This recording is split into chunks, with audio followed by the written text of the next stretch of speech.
This assessment asks us to predict the product of an alkyne hydration reaction using mercury sulfate. But as a twist, it gives the name of the molecule instead of the structure. So let's start by drawing that structure. Working backwards in the name, we see that it's an octyne with the alkyne at the 1 carbon. So we can start by drawing the triple bond. This would be carbon 1, this would be carbon 2. Carbon 3, 4, 5, 6, 7, and 8. So 1, 2, 3, 4, 5, 6, 7, 8. This is 1 octyne. And if we're numbering left to right, 1, 2, 3, 4, 5, 6, this is the 6th carbon. There's going to be a methyl group at the 6th carbon. Even though this carbon is a stereocenter, R and S hasn't been indicated, so we don't need to worry about that.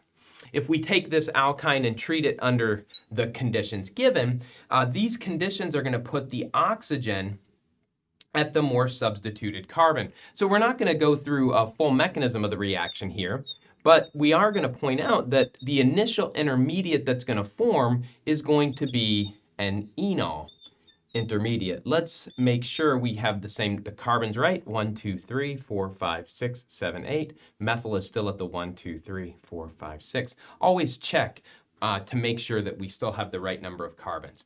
Now, this enol is not going to be a product. We draw this to point out that the hydroxyl group has added to the more substituted carbon, so it has Markovnikov selectivity, just like we would expect based on what we know from alkene addition.